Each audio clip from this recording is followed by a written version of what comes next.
आचार्य जी प्रणाम। आचार्य जी गुरुभ्यो नमः। नमस्ते आचार्य। आरभ्यताम्।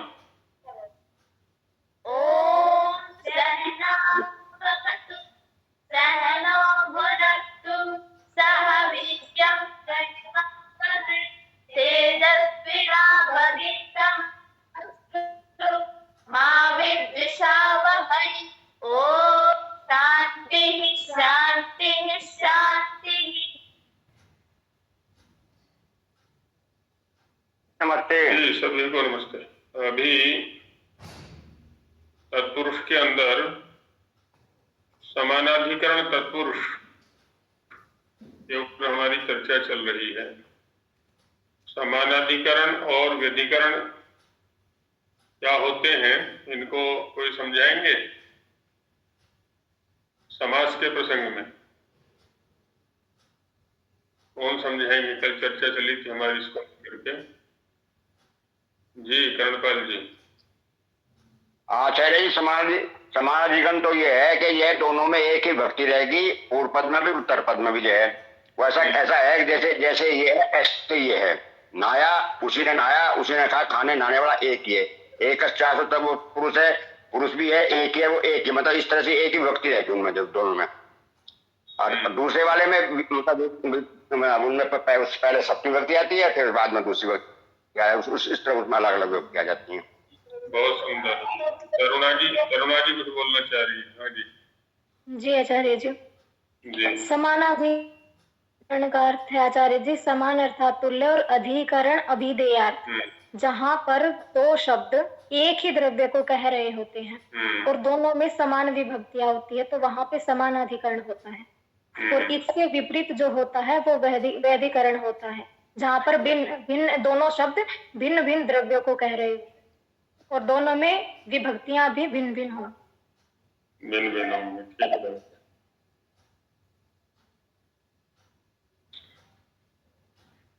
चलिए, और कुछ कर्मधारय विषय में कोई बताना चाहेंगे? कर्मधारय की चर्चा कल हमारी हुई थी, जिसमें समानाधिकरण तत्पुरुष भी इसके लिए कहा जाता है। और किन्हीं को कुछ विषय हो कल के विषय में चर्चा करने हो तो, नहीं तो आगे बढ़ते हैं। आचार्य जी जी, कल हमने तत्पुरुष षष्ठी तत्पुरुष के संदर्भ सूत्र पढ़ा था, इस पे चर्चा तो नहीं हुई थी और इसके अगला वाला सूत्र ही था षष्ठी के आगे ही, याजकादिदेश। तो यहाँ पे आचार्य जी अलग से इसको कहने की आवश्यकता इसलिए पड़ी क्योंकि षष्ठी में भी उस चीज का वर्णन ये कर ही सकते थे, जैसे ब्राह्मण याजक है इसका उदाहरण, तो षष्ठी में भी आ सकता था ये, लेकिन निषेध वाले त्रिज का ध्यान कर इसे अक प्रत्यय होके फिर इसका निषेध हो जाता, अर्थात समास नहीं हो पाता, इसलिए इसको अलग से पढ़ना पड़ा कि याजक शब्द के साथ समास हो जाएगा। ऐसा बिल्कुल ठीक समझा आपने। त्रिकाभ्याम कर्तरि से निषेध की प्राप्ति थी, तो इसीलिए पुनः पाठ किया गया है। माने कुछ निषिद्ध अवस्थाओं में भी समास अभीष्ट है, तो जहाँ समास इष्ट है उनको यहाँ याजिकादि के अंदर पढ़ दिया गया है। याजिका पूजका आदि शब्द कुछ पढ़े हुए हैं। जी धन्यवाद। हाँ जी, आर्ष कन्या गुरुकुल से क्या पूछना चाह रहे हैं? पूछो। अच्छा जी, इसमें विशेषण विशेष्य का उपमा उपमेय की प्रधानता होती है, संबंध होता है। अब शब्दों का ऐसे दुरुपयोग मत किया करो। तुमने 3 शब्द बोले, विशेषण विशेष्य, उपमान उपमेय और संबंध। ये तीनों अपने स्तर पर अलग अलग सत्ता रखते हैं। विशेषण किसको कहते हैं? सामान्य रूप से विशिष्यते अनेन इति विशेषणम, कह दिया जाता है कि जिसके द्वारा किसी की विशेषता बतलाई जाए उसको विशेषण कहते हैं। और विशिष्यते अधः इति विशेष्यम, जिसकी विशेषता बतलाई जाए उसको विशेष कहा जाता है। विशेषता बतलाने का साधन विशेषण, विशेषता बतलाने का जो साध्य है, जिसकी विशेषता बतलाई जा रही है, वो विशेष्य। दूसरे शब्दों में कहें तो विशेषणम भेदकम भवति, विशेषण जो होता है वो भेदक होता है, भेद डालने वाला होता है। जैसे यहां सभी विद्यार्थी हैं, अब विद्यार्थी के स्तर पर सब एक हो गए, कोई भेद नहीं है। लेकिन जैसे ही कहा जाए ये व्याकरण के विद्यार्थी हैं, अब व्याकरण ने क्या किया, उनमें भेद डाल दिया विद्यार्थियों में। इसको हम ये भी कह सकते हैं कि कुछ विद्यार्थियों की विशेषता बतलाई। हम ये भी कह सकते हैं कि कुछ विद्यार्थियों को समुदाय में से अलग कर दिया। विशेषणम भेदकम भवति, विशेष्यम भेद्यम भवति, जिसमें भेदन किया जाए वो विशेष्य और जो भेदन करे वो विशेषण। तो जैसे उदाहरण लिए जाते हैं, श्वेतः पटः, जो पटः है, पटः माने वस्त्र, वो सामान्य है, वस्त्र सामान्य का ग्रहण कराएगा, सभी प्रकार के कपड़ों का ग्रहण कराएगा। लेकिन यही श्वेत शब्द का प्रयोग किया इसके साथ में, उसने भेद डाल दिया या उसकी विशेषता को बतला दिया कि ये ठीक सारे के सारे कपड़े हैं, लेकिन इनमें जो ये कपड़ा है वो सफेद है, डाल दिया भेद, अब उसको अलग कर दिया। तो भेदकम विशेषणम भवति, भेद्यम विशेष्यम भवति, अथवा विशिष्यते अनेन इति विशेषणम, विशिष्यते यत् तद विशेष्यम, ऐसा हो जाता है। तो ये है विशेषण विशेष्य भाव संबंध, सर्वत्र ये ही दिखाई पड़ेगा। अच्छा, दूसरा क्या होता है, विशेष्य प्रधान होता है और विशेषण गौण होता है, क्योंकि विशेषण विशेष्य के साथ प्रयुक्त होता है, विशेष्य के लिए प्रयुक्त होता है। तो विशेषण गौण होता है, विशेष्य प्रधान होता है। भेदक और भेद्य संबंध भी है, गौण और प्रधान संबंध भी है। और ये जो विशेषण विशेष्य भाव संबंध है, ये वक्ता की विवक्षा के ऊपर, वो किसको विशेषण बनाना चाहता है और किसको विशेष्य बनाना चाहता है, प्रकरण के ऊपर भी है ना, प्रकरण या प्रसंग के ऊपर भी है और वक्ता की विवक्षा के ऊपर भी है। तो विशेषण और विशेष्य में परस्पर बदलाव भी हो सकता है, एक के लिए जो विशेष्य है वो दूसरे के लिए विशेषण हो सकता है, एक के लिए जो विशेष्य है विशेषण है, दूसरे के लिए विशेष्य हो सकता है। ऐसे ये बदल भी सकते हैं आपस में। इन दोनों में परस्पर संबंध जो है उसको विशेषण विशेष्य भाव संबंध या भेद्य भेदक भाव दे सकते हैं। उपमित भी समानाधिकरण के प्रसंग, क्योंकि समानाधिकरण तत्पुरुष में भी अवान्तर भेद है कुछ, जिसको हम कर्मधारय कह रहे हैं ना, उसमें भी भेद है। इस प्रकार का भेद है, उसके ऊपर आगे चर्चा की जाएगी।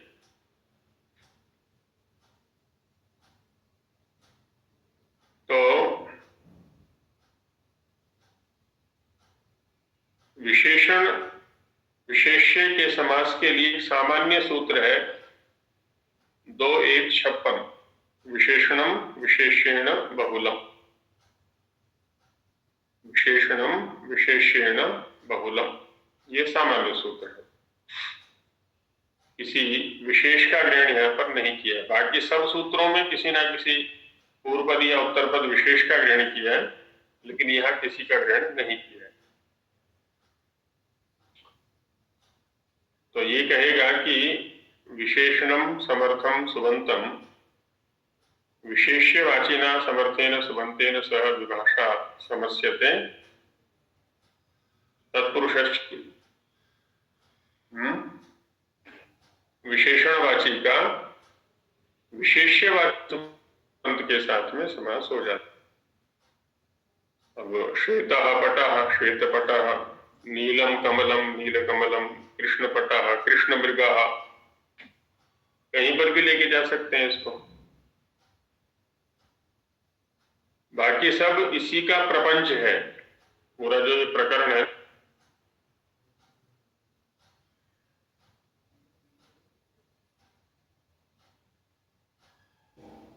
कहीं कुछ है जी, आवाज चली गई थी आचार्य जी। अभी तो ठीक।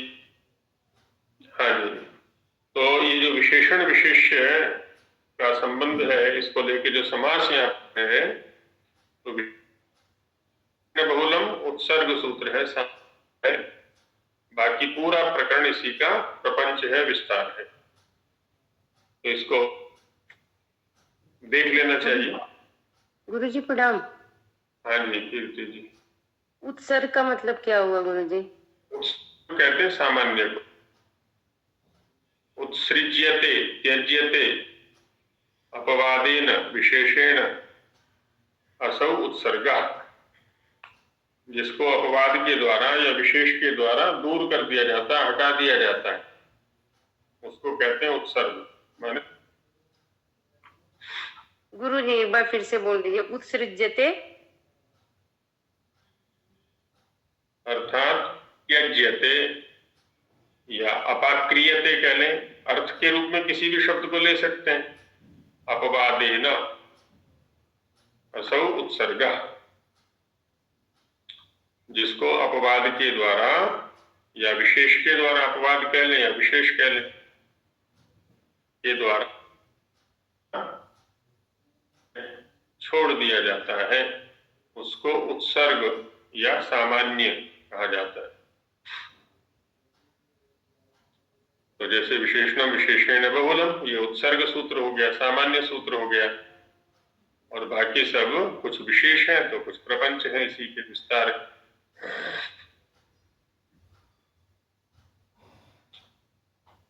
तो समानार्थक के अंदर ही एक है द्विगु तत्पुरुष के लिए 50वां सूत्र है 2:1:50। तद्धितार्थोत्तर पद समाहारे च, तद्धितोत्तर पद तद्धितार्थोत्तर पद समाहारे सप्तमी एकवचनांतम च।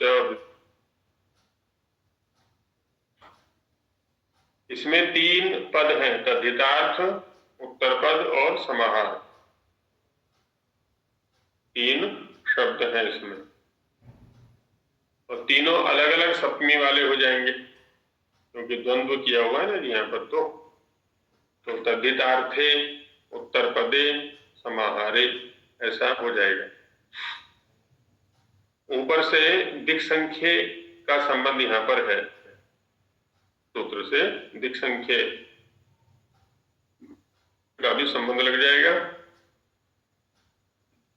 और बाकी सह सुपा विभाषा तत्पुरुषः समानाधिकरणेन, जो 48वें सूत्र में समानाधिकरणेन है, तो उन सब का संबंध भी यहाँ पर है। तो अब देखिए अर्थ कैसे बनेगा इसका। तद्धितार्थे, तद्धितार्थ में विषय सप्तमी है। तद्धितार्थे विषये, उत्तर पदे परतः, उत्तर पद में पर सप्तमी है। समाहारे चा विधेय, अब देखिए 3 सप्तमियां हैं यहाँ पर, तीनों अलग अलग हैं यहाँ पर। तद्धितार्थे विषये, तद्धित लाना है, तद्धित की उत्पत्ति करनी है हमको। उत्तर पदे परतः, उत्तर पद के परे रहते, यहाँ पर सप्तमी हो गई। और समाहारे चा विधेय, समाहार को कहने के लिए। ये दिखे जो दिग्वाची और संख्यावाची समर्थम सुबंतम, समर्थ सुबंत हैं, उनका समानाधिकरणेन समर्थेन सुबंतेन, समानाधिकरण जो अन्य समर्थ सुबंत है उसके साथ में समासो भवति तत्पुरुषश्च, है ना, समास हो जाता है और वो तत्पुरुष संज्ञक होता है। तद्धितोत्पत्ति विषय हो, उत्तर पद परे हो, अथवा समाहार अभिधेय हो, ऐसी स्थिति में दिग्वाची माने दिशावाची, दिशा को कहने वाले शब्द, अथवा संख्या, संख्यावाची जो शब्द हैं, उनका अन्य किसी समर्थ सुबंत के साथ में समास होगा और वो तत्पुरुष होगा, विकल्प से होता है।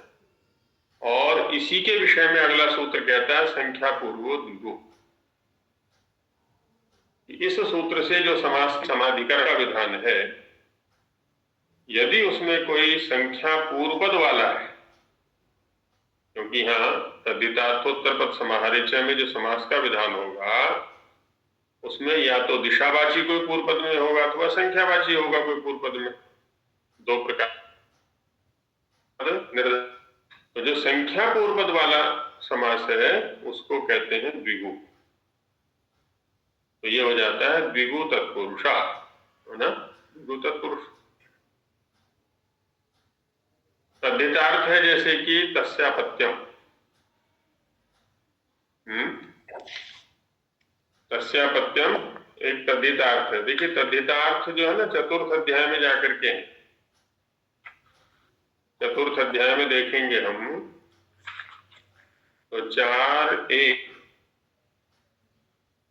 में एक सूत्र,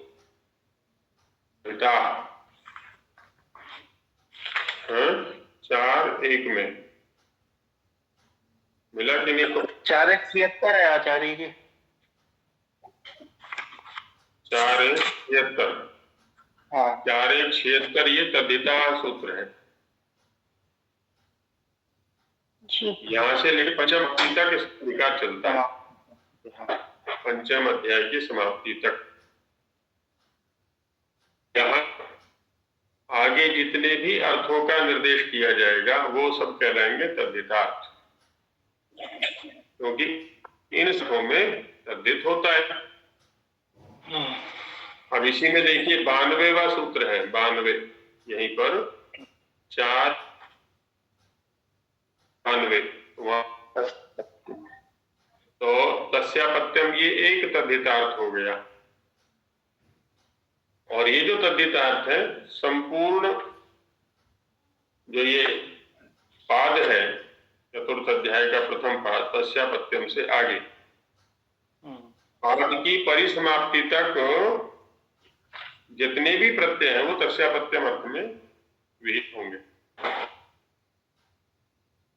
आगे और अर्थ भी है, राकेश जी का माइक खुला हुआ है, आगे और अर्थ भी है, वो सब तद्धितार्थ है। मैंने यहां से लेकर के और पंचम अध्याय की परिसमाप्ति तक सब तद्धितार्थ है। जब अष्टाध्यायी का परिचय हम करेंगे तो वहां बताएंगे। यहाँ तो केवल एक तस्यापत्यम को दिखा दिया है समास में जाने के लिए। तो हम यह विग्रह करेंगे तदितार्थ में, जब ये समास करेंगे पंचानाम नापितानाम अपत्यम। पंचानाम नापितानाम अपत्यम।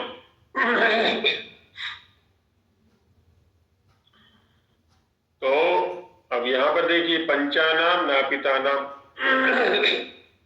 इन दोनों में समानाधिकरण है। पंच शब्द जो है वो संख्यावाची है और उसके साथ में नापिता नाम का समानाधिकरण है, क्योंकि दोनों समान विभक्ति वाले षष्ठी बहुवचन का प्रयोग है। तो समास होकर के बनेगा पंच नापित ऐसा। और तस्यापत्यम के अधिकार में एक सूत्र है, वहां चलेंगे, 95वां सूत्र है अतई 4:1:95। वो कहता है कि ह्रस्व अकारांत यदि प्रातिपदिक है तो अपत्य अर्थ में उससे ई प्रत्यय होता है।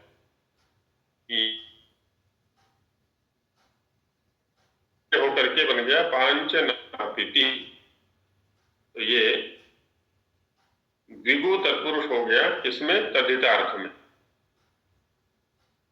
तद्धितार्थ में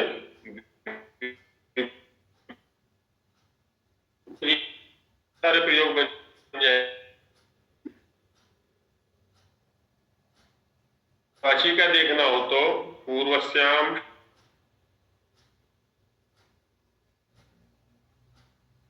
भव, पूर्ववर्ती शाला में, घर में होने वाला। तो इसके लिए एक सूत्र है तत्र भवा, ये आएगा चतुर्थ अध्याय के द्वितीय पाद में।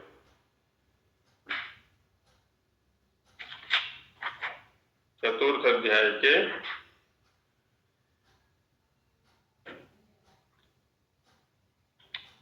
तृतीय पाद में आएगा, द्वितीय में नहीं, तृतीय में। तृतीय पाद में तत्र भवः 4:3:53 53 है आचार्य जी। 4:3:53। देखिए तत्र भवः वहां आया ये, तो इस अर्थ में हम समास करेंगे यहाँ पर।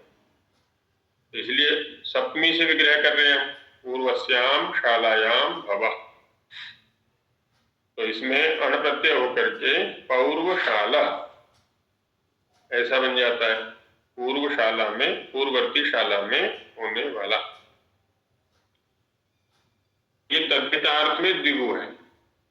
अच्छा, द्विगु जो संज्ञा होगी केवल पांच नापिति की होगी, पौर्वशाला की नहीं होगी, क्योंकि पौर्वशाल संख्या पूर्वपद वाला नहीं है।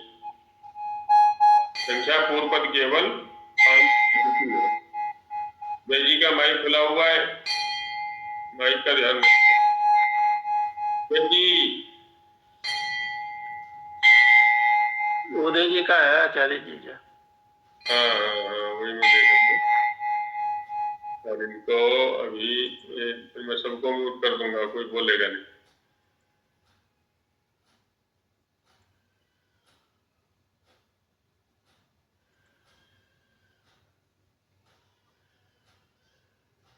ओम ओम, क्या कह रही है आचार्य जी? ठीक है ठीक है। तो इसमें ये समास हो गया और पांच नापिति की द्विगु संज्ञा होगी।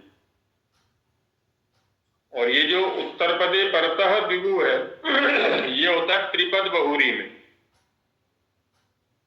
तीन पदों का जब एक साथ बहुरी समास करते हैं तो वहां पर ये उत्तर पदे द्विगु की प्रवृत्ति होती है। पंच गावो धनम यस्य, पंच गावो धनम यस्य।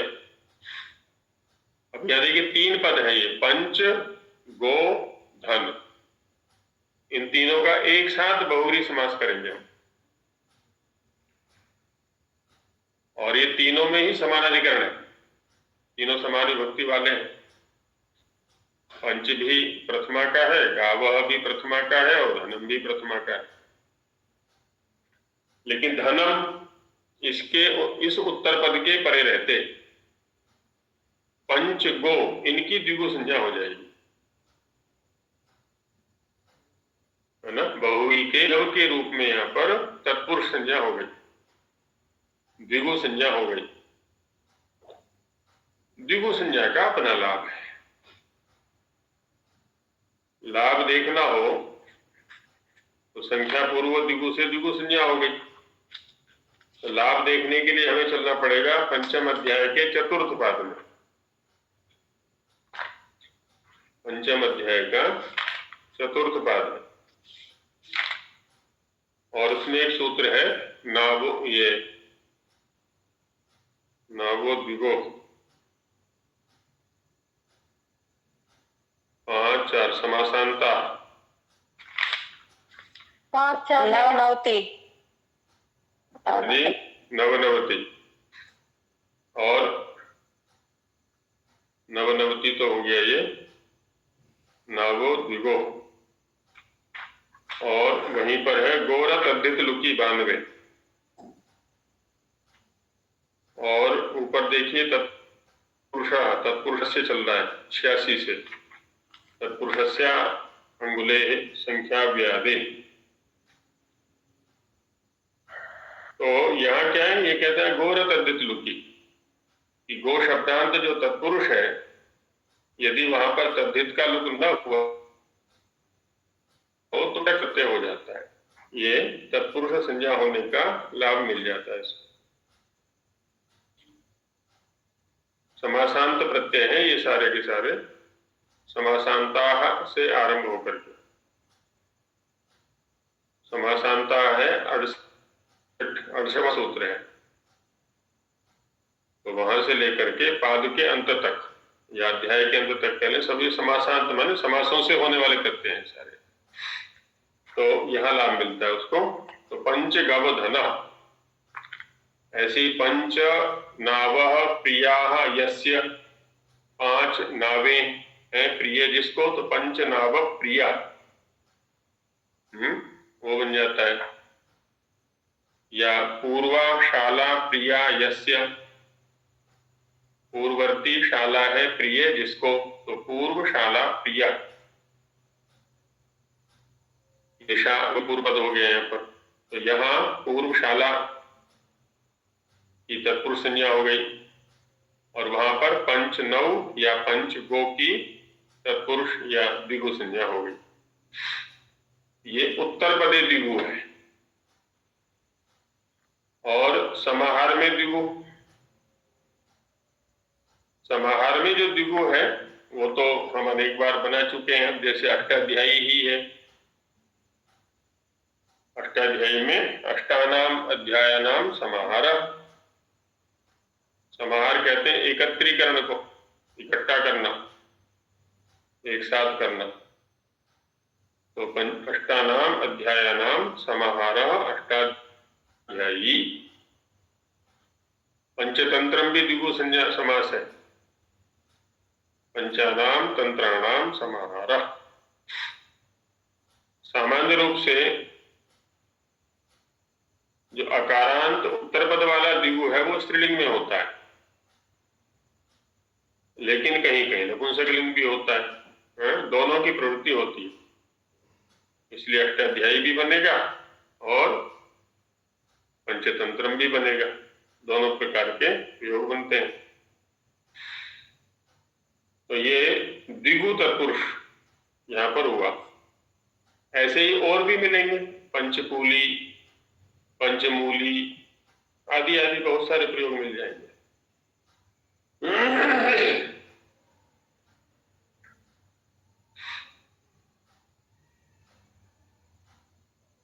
अब आगे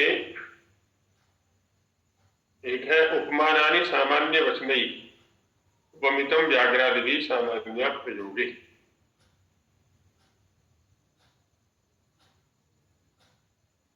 शब्दों से लगभग परिचित होंगे लोग। उपमान और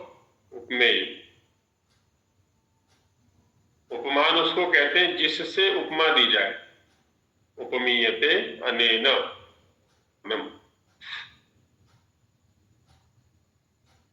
और उपमेय उसको कहते हैं जिसको उपमा दी जाए, उपमीयते असौ उपमेय।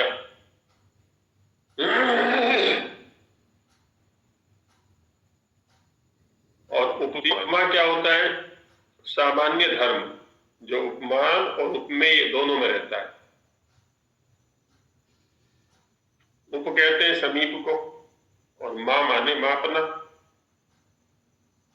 तो किसी के समीप ले जाकर के किसी को मापना, ये इसके जैसा है, ये इसके जैसा है, ये इसके जैसा है, आदि आदि जो प्रयोग किया करते हैं। एक को माप बना लिया, देखो मैं ये बना ली। जैसे किसी वस्तु को मापते हैं हम, गेहूं को मापना है, वहां पर भी तो यही कहते हैं ना, एक द्रव्य को स्थिर बना लिया माप के रूप में, अब उससे तोला, ये कितना गेहूं हो गया? 1 किलो। दूसरे दूध हो गया 1 लीटर, तेल कितना है जी? 1 लीटर, 2 लीटर, जो भी। तो यहां पर भी बना लिया उपमान, यहाँ को हमने स्थिर बना लिया किसी गुण के द्वारा के कारण से, किसी क्रिया के कारण से, और उसके आधार पर दूसरे को हम मापते हैं। तो इसमें उपमान, उपमेय, उपमा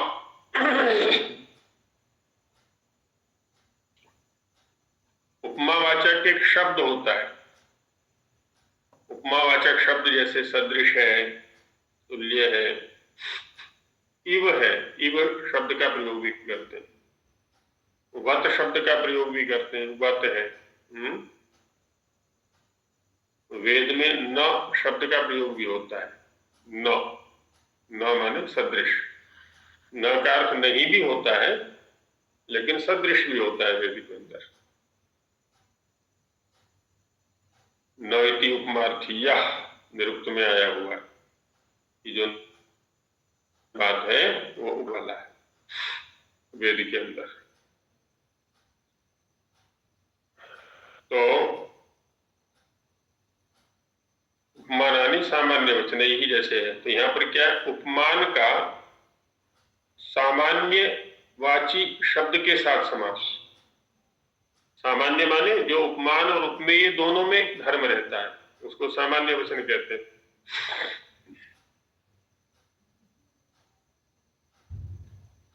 जैसे आजकल वस्त्र आ रहे हैं, बड़े गुदगुदे से होते हैं वो, सर्दियों में विशेषकर स्वेटर आ रहे हैं ना, अलग प्रकार के हैं वो। जैसे किसी खरगोश को पकड़ लें तो उसके पकड़ने पर बड़े बड़े बाल हैं। आजकल कुत्ते भी ऐसे आ रहे हैं, कुछ पालतू जो कुत्ते हैं उनके बड़े कोमल और लंबे लंबे बाल होते हैं। तो उस अनुभूति को, उस स्पर्श को क्या कहते हैं हम? गदगद, गदगदा। तो वैसे ही जिसकी त्वचा है, वैसा ही जिसका स्पर्श है, तो हम क्या कहेंगे? हंस इव गदगदा, हंस गद, या गदगदा कह ले। तो जो गदगदा है, गदगदापन है, वो सामान्य धर्म हो गया। हंस को पकड़ने पर जैसी अनुभूति होती है उसके पंखों से, कोमलता है, गद्दा सा लगता है, वैसे ही जिस अन्य प्राणी के स्पर्श से अनुभूति होती है ना, गदगदापन। तो हंस इव गदगदा, हंस गदगदा। तो यह उपमानवाची का सामान्य धर्म के साथ में समास हो रहा है, और कहा जा रहा है उपमेय को हंस गदगदा देवदत्ता, या हंस गदगदा देवदत्ता। हंस के समान स्पर्श वाला, कोमल स्पर्श वाला जो प्राणी है उसके लिए ऐसा प्रयोग होगा। ऐसे अन्यत्र भी प्रयोग बन जाएंगे। इतना है कि पूर्व पद यहाँ पर उपमानवाची रहेगा जिससे उपमा ली जा रही है, और जो उत्तर पद है वो सामान्य धर्मवाची रहेगा, जो कि उपमान और उपमेय दोनों में रहना चाहिए। जी राकेश जी। आचार्य जी उसका फिर प्रयोग नहीं होगा, सामान्य अप्रयोग है। हाँ नहीं, कहाँ जा रहे हैं, वो तो अग्रिम सूत्र सामान्य हाँ, इसी उपमित दूसरे में पहुंच गए। चर्चा कर रहे हैं, उपमानानि सामान्य वचने की चर्चा चल रही है। उपमानानि सामान्य वचन में तो सामान्य वचन के साथ समास होगा। नहीं, मैं ये समझा शायद अप्रयोग वाली बात आप कह रहे हैं, वो आगे आएगी अभी। तो उपमानवाची पूर्व पद रहेगा और सामान्यवाची उत्तर पद रहेगा। यहाँ पर इन दोनों का समानाधिकरण समास हो गया। आगे है उपमितम व्याघ्रादि भी सामान्य प्रयोग। उपमित किसको कहते हैं? उपमा संजाता अस्य इति उपमितम, जिसको उपमा दी जाती है वो उपमित है। उपमेय भी बोल सकते हैं उसको। उपमा संजाता अस्य, जैसे मुद्रा संजाता अस्य मुद्रितम पुस्तकम, मुद्रितः ग्रंथः। पुष्पितो वृक्षः पुष्पाणि संजातानि अस्य पुष्पितो वृक्षः। पुष्पिता लता पुष्पाणि संजातानि अस्याः पुष्पिता लता। ऐसे ही उपमा संजाता अस्य उपमितम, उपमा जिसकी है। सूत्र आएगा तस्य संजातम तारकादिभ्य इतच, तो तदस्य संजातम तारकादिभ्य इतच, 5वें अध्याय। इतच प्रत्यय होकर के ये शब्द बनते हैं सभी। उपमितम, मुद्रितः, पुष्पितः, फलितः, है ना, तो ये सब वहां बनेंगे। तो उपमितम उपमेयवाची का व्याघ्रादि भी, व्याघ्र आदि गण है यहाँ पर। व्याघ्रादि कौन हो जाएंगे जी? उपमानवाची। पूर्व के विपरीत स्थिति है यहाँ पर। पहले उपमानवाची पूर्व पद था, सामान्य धर्म उत्तर पद था, और यहाँ पर उपमेयवाची पूर्व पद है और व्याघ्रादि जो उपमानवाची है वो उत्तर पद के रूप में है। यहाँ उपमेय और उपमान के बीच समास हो रहा है। पहले उपमान और सामान्य धर्मवाची के बीच समास था, यहाँ उपमेय और उपमानवाची है। हमें कहते हैं सामान्य प्रयोगे। जो सामान्य धर्मवाची शब्द है उसका प्रयोग नहीं होना चाहिए।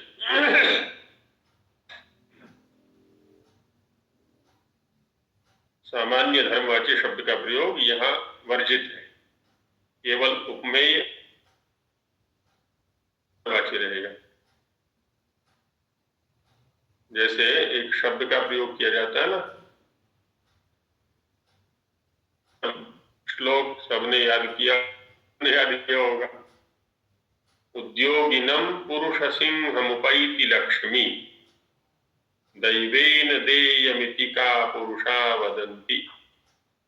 दैवं निहत्य कुरु पौरुषमात्मशक्त्या यत्ने कृते यदि न सिद्ध्यति गोत्र दोषः। उसमें शब्द आया पुरुष सिंहम। तो पुरुष इव नहीं, पुरुषः सिंह इव, पुरुषः सिंह इव। जो सिंह है, शेर है, पराक्रम के लिए जाना जाता है। ये बड़ा पराक्रमी होता है और अपने परिश्रम से उपार्जित करके ही भोजन करता है। किसी का दिया हुआ नहीं खाता, बासी नहीं खाता, एकदम ताजा ताजा खाता है और अपने परिश्रम से खाता है। तो इस प्रकार की वृत्ति वाला जो व्यक्ति है, परिश्रमशील है, स्वाभिमानी है, तो उसको कह देते हैं सिंह, है ना, शेर के समान है ये तो। अब शेर के समान क्या है वहां पर? पराक्रमशीलता। अब उस पराक्रमशीलता को कहने की आवश्यकता नहीं है, पुरुषः सिंह इव, बस इतने चलो। पुरुष सिंह, पुरुष व्याघ्र, पुरुषः अयम व्याघ्र इव, पुरुषः व्याघ्र इव, पुरुष व्याघ्र। व्याघ्र जो होता है बड़ा शूर होता है, तो जो पुरुष शूर है, कहते कितना शूर है ये, कैसा शूर है? कहते व्याघ्र के समान, बाघ के समान शूर है, तो उसको कह देंगे पुरुष व्याघ्र, पुरुष सिंह। तो यहाँ पूर्व पद वाची है और उत्तर पद उपमानवाची है, ऐसे ये समास हो गया है। तो ये दोनों समास स्पष्ट हो गए होंगे। पंजाब केसरी, पंजाब केसरी, केसरी भी आता है। अब यहाँ पर पंजाब केसरी लाला लाजपत राय के लिए, वैसे पंजाब केसरी हाँ, इस रूप में षष्ठी तत्पुरुष है। पंजाब का शेर, यहाँ पर क्या के अनुसार देखें तो एक अलंकार होता है, एक तो उपमा अलंकार होता है, लुप्त उपमा अलंकार होता है, और देखिए जरा तो ना बोल गया, जहाँ पर सीधा ही उसको बोल दिया जाता है कि देखो शेर आ गया, शेर नहीं है वो है, एकदम माने उपमान और उपमेय में भेद समाप्त कर दिया, समानाधि जो सामान्य में से ये शेर के जैसा नहीं है, शेर ही है। लक्षण आचार्य जी, लक्षणा में तो साध्यवसाना लक्षणा में ऐसा होता है आचार्य। लक्षणा के अंदर क्या आता है? उपमा में भी देखिए नाम आएगा तो बता दूंगा, तो लक्षणा में भी आता है। हाँ जी, कृष्ण जी कुछ कहना चाह रहे हैं? कृष्ण जी कुछ कहना चाह रहे हैं? कृष्ण मल्लिक, हाँ जी। माइक आपका बंद है कि मेरा बंद है? हाँ जी, मेरा माइक बंद है क्या? नहीं, नहीं। कृष्ण जी कुछ इशारा कर रहे हैं, म्यूट हैं कृष्ण जी आप। कृष्ण जी हाँ। या उनका माइक म्यूट हो गया है, पता नहीं कैसे हो, तो उधर से म्यूट होगा, मैंने तो किया नहीं किसी को म्यूट। लेकिन वो इशारा कर रहे हैं तो अपने टूट गया उनका। नहीं, वो बोल रहे हैं, कुछ बोल भी रहे हैं। चलिए, पता नहीं कृष्ण जी क्या समस्या है, तो जो भी है। आचार्य जी, हाँ जी, मैं इसमें जो समझ पाई हूँ उपमानानि सामान्य वचन में और उपमितम व्याघ्र आदि में, जैसे एक बोलते हैं हाथी के समान मस्त चाल वाला, और यहाँ हाथी के समान चाल वाला, तो यहाँ समास अगर मस्त शब्द का प्रयोग हो गया तो वहां वो सामान्य वचन हो गया, और अगर मस्त सब मतलब हस्ते इव पुरुष या हस्ते इव चाल बोल दिया तो वहां समास होगा। इस प्रकार है जो मैं समझ पाई। नहीं, जो पहले वाला सूत्र है उपमानानि सामान्य वचनैहि, जब आपने कहा कि हाथी के समान मस्त चाल वाला, मस्त चाल वाला ये क्या है? सामान्य धर्म। आप उसका प्रयोग नहीं है, उसका प्रयोग नहीं किया ना आपने कि कौन है वो हाथी के समान चाल वाला। देवदत्त का हाँ, उपमेय का प्रयोग नहीं किया आपने, उपमान का प्रयोग धर्म का प्रयोग किया है, इसलिए पूर्व सूत्र का विषय बन गया हस्ती मस्त चाला, हस्ती इव मस्त चाला, हस्ती मस्त चाला, कौन हमें नहीं पता। और यदि उत्तर सूत्र का विषय बनाएंगे इसको तो बनेगा देवदत्त हस्ती, देवदत्त हस्ती इव,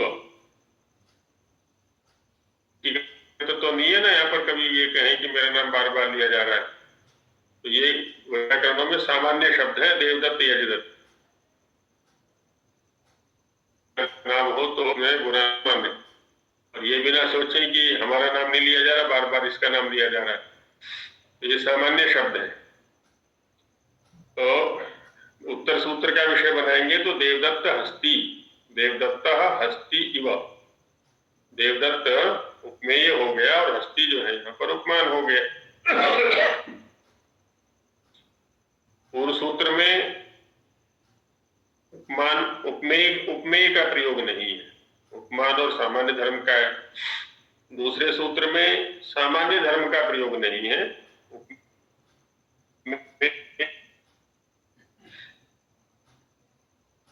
जैसे किसी को मृग नैनी भी बोल देते हैं और मृग इव नैन भी बोलते हैं, तो उसमें भी इसी प्रकार होगा। मृग नयनी, अब यहाँ पर मृग नयनों वाली है ना, ऐसा कहना चाह रहे हैं हम यहाँ पर। तो मृग इव नयने यस्याः, हाँ जी, बहुरी में जाएगा ये, मृग इव या मृगस्य इव नयने यस्याः, ये बहुरी का विषय बनेगा, मृग नयनी। ऐसे अनेक प्रकार से शब्दों का प्रयोग मिलेगा। आप लोग छांट के लाए, कोई बात नहीं। उसके लिए जैसे होती है ना फ्री स्टाइल कुश्ती, तो यहाँ पर भी ये फ्री स्टाइल कक्षा है। कहीं से भी छांट करके लाएं, आप खोज करके लाएं शब्दों को और रखें चर्चा के लिए, तो अच्छा रहेगा। हाँ जी आचार्य जी जी, जो हमने कभी शास्त्री में पढ़ी थी 20-25 साल पहले, उसमें क्या था कि जो लघु सिद्धांत कौमुदी के जो सूत्र संख्या है और हमारी जो अष्टाध्यायी की सूत्र संख्या है वो भिन्न है, इस प्रकार क्यों? हाँ, आप सिद्धांत कौमुदी में देखेंगे तो वहां दो संख्याएं मिलेंगी। एक सूत्र के आरंभ में संख्या दी होगी और एक सूत्र के अंत में संख्या दी होगी, जो 3 अंकों वाली है। जो 3 अंकों वाली है वो अष्टाध्यायी से मिलेगी, और जो सूत्र के आरंभ में 1 अंक वाली है वह कौमुदी की संख्या है, उसकी वो क्रम संख्या है। तो 2 संख्याएं मिलेंगी वहां, सिद्धांत में देखेंगे, लघु में देखेंगे या मध्य में देखेंगे। यहाँ पर भी वहां पर मास्टर जी वहां पर सूत्रों को भी तोड़ दिया गया शायद, क्योंकि मैंने पढ़ा था उसमें प्रादय उपसर्ग क्रियायोगी सूत्र है, वहां पर प्रादय को अलग बना दिया है और उपसर्ग क्रियायोगी को अलग बना दिया गया है। हाँ, ये महाभाष्य में चर्चा आई है योग भाग को लेकर के। महाभाष्य में भी योग भाग को लेके, अनेक सूत्रों के योग भाग को लेकर चर्चा आई है। तो उन्होंने सुविधा की दृष्टि से अलग अलग पढ़ दिया है कौमुदी वालों ने। तो संख्या का जो अलग अलग होना ये कारण भी हो सकता है उसमें। तो कामिनी जी, अष्टाध्यायी की जो सूत्र संख्याएं वहां दी गई हैं उनमें भेद है, ऐसा कहना चाह रही है? जैसे आचार्य जी एक संख्या कम दर्शा रखी है इसमें। अच्छा, हाँ ठीक है। तो उसमें जैसा कृष्ण जी कह रहे हैं तो वैसा ही मिलेगा। तो सिर्फ एक ही संख्या कम है, जैसे इसमें 2-2-22 है तो उसमें 2-2-23 नंबर पे है अपने उसमें, ऐसा है आचार्य जी। तो मैं वो पूछ रही हूँ कोई सूत्र कम किया है उन्होंने लघु सिद्धांत कौमुदी में या अपने अष्टाध्यायी में? इसी सूत्रों ने विग्रह कर दिए, वो 2 पार्ट कर दिए ना उनके, 2 पार्ट करके तब उसका अंतर आ गया नंबर में, संख्या में। वैसे 2-2 में तो योग भाग की कोई बात आई नहीं है सामान्य रूप से। मुझे यह दोनों होते हैं, वो कहीं पे एक साथ देते हैं, कहीं अलग अलग देते हैं। वो तो ठीक है, वो तो प्रथम अध्याय के प्रथम पाद में है ना। ये तो 2-2-22 उद्धृत कर रही है बहन जी। तो 2-2-22 में यहाँ पर तो कोई योग भाग वाली बात है नहीं। प्रथम पाद में तो है, 6-1 में भी है, 1-1 में है, 6-1 में है, और है 2-3 स्थल ऐसे, लेकिन 2-2 में तो ऐसा कोई स्थल है नहीं। उसमें यदि ऐसी संख्या दी है तो देखना पड़ेगा। मुद्रण दोष भी हो सकता है। जी महोदय जी, आप जो सूत्र बोलते हैं उससे आगे वाला सूत्र निकलता है कई कई जगहों पे, वो क्रम अलग होता है इसके।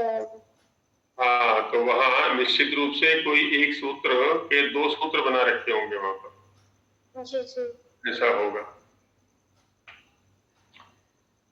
तो ये जो उपमानानि सामान्य वचने ही और उपमितम व्याघ्रादि सामान्य प्रयोगे, ये संभवतः कुछ कुछ स्पष्ट हो गया होगा।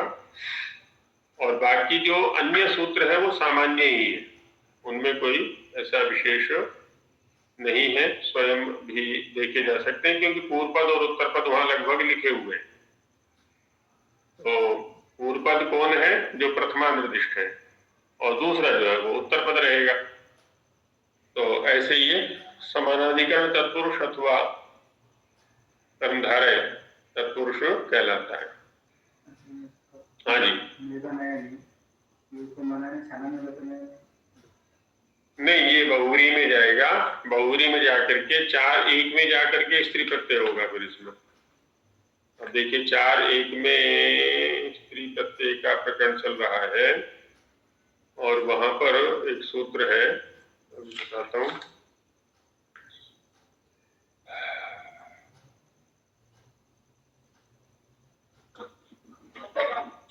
स्वांगात चौक सिद्धांत संयोगों पदार्थ 54वां 4-1-54।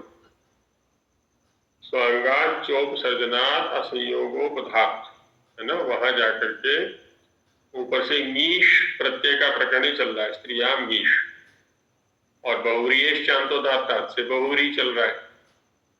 तो स्वांगवाची अंत में जिसके है ऐसा जो बहुरी है उससे मीश प्रत्यय होता है। तो मृग इव नयने यस्याह है ना, मृग के समान या मृगी के समान, ये भी कह सकते हैं, उमद्भाव करके मृग हो जाएगा उसका। तो मृगी के तात्पर्य है मृगी के नयनों के समान नयन है जिसके, तात्पर्य निकलेगा उसका, तो वो बहुरी का विषय बनेगा।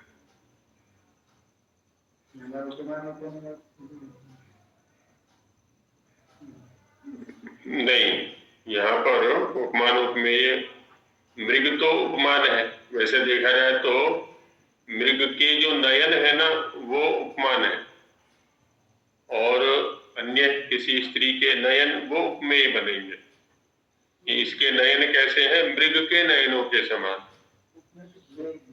है जी, उपमेय का प्रयोग नहीं है यहाँ पर। उपमान में ही जो है ना समास किया गया है।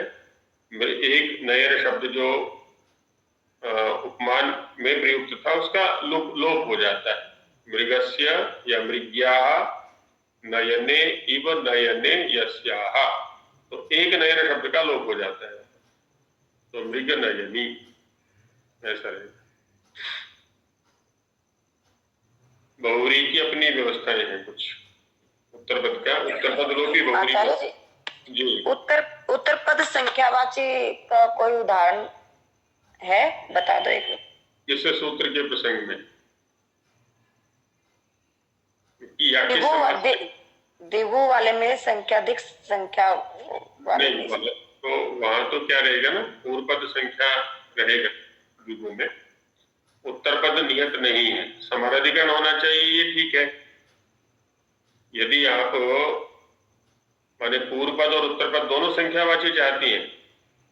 हाँ जी, आपने शायद एक जगह बोला था कि उत्तर पद भी संख्यावाची हो सकता है, वो किस समास में हो सकता है? मुझे वो प्रसंग याद नहीं आ रहा था। हाँ, यही बन जाएगा, दिगु में भी बन जाएगा। जैसे पंचानाम सहस्राणाम समाहारा पंचसहस्री, या पंचानाम शतानाम समाहारा पंचशती।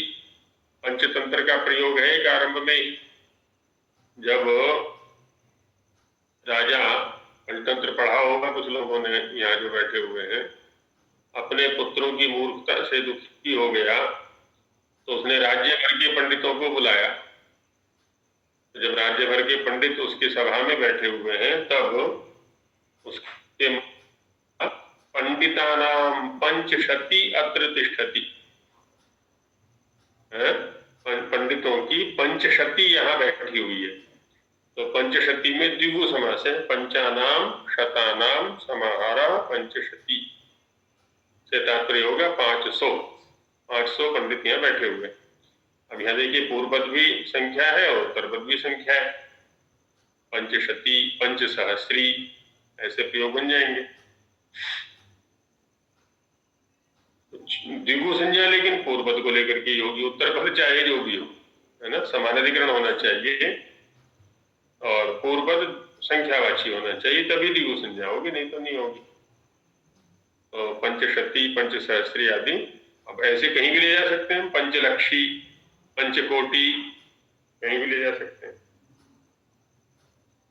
अपनी ओर से भी शब्दों को हम देख सकते हैं जब सिद्धांत का बोध हो जाता है।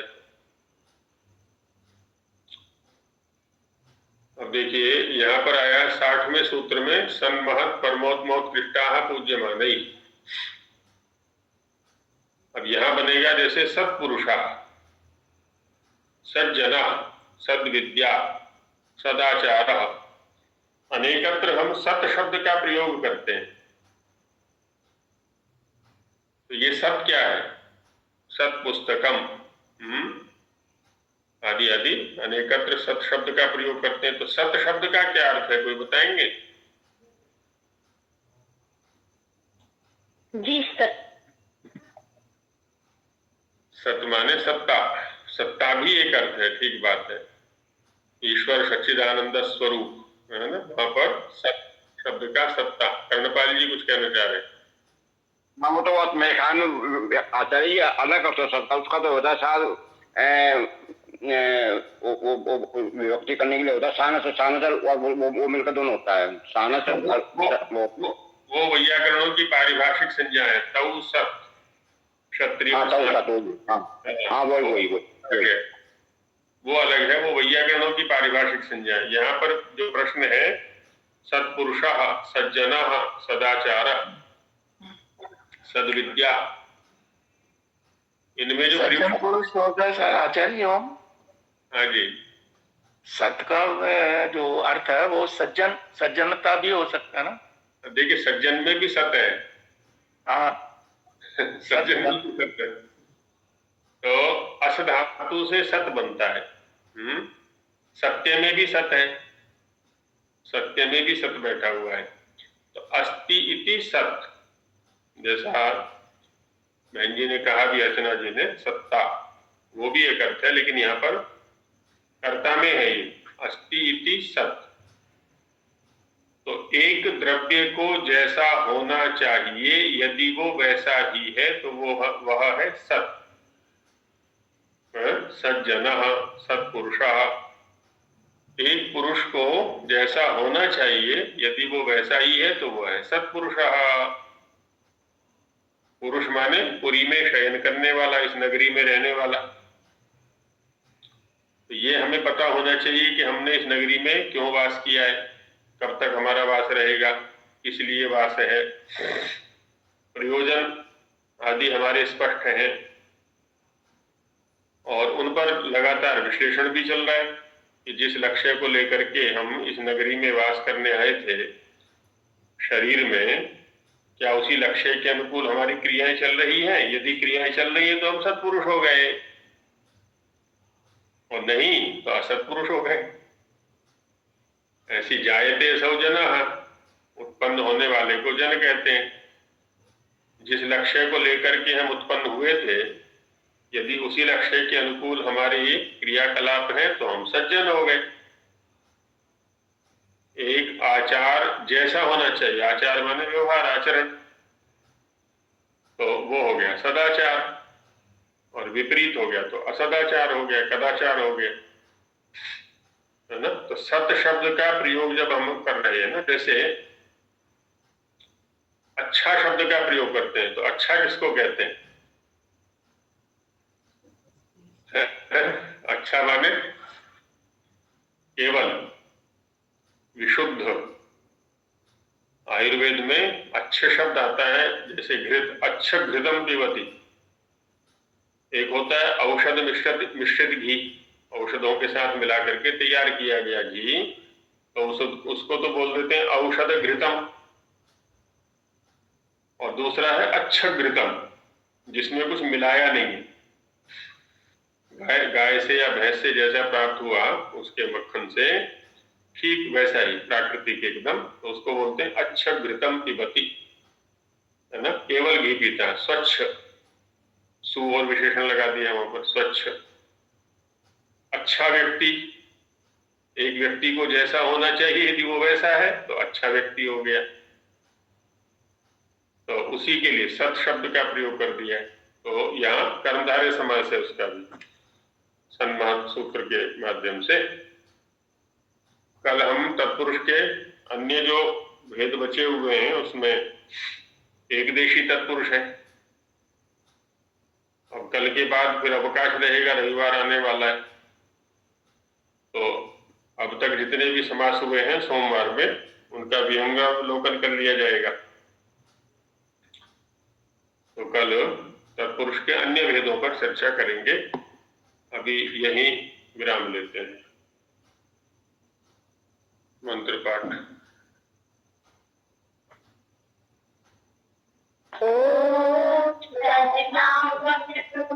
सहनो भुनक्तु सह वीर्यं करवावहै तेजस्विनावधीतमस्तु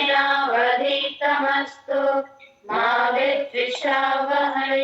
ओम शांति शांति शांति। नमस्ते आचार्य जी।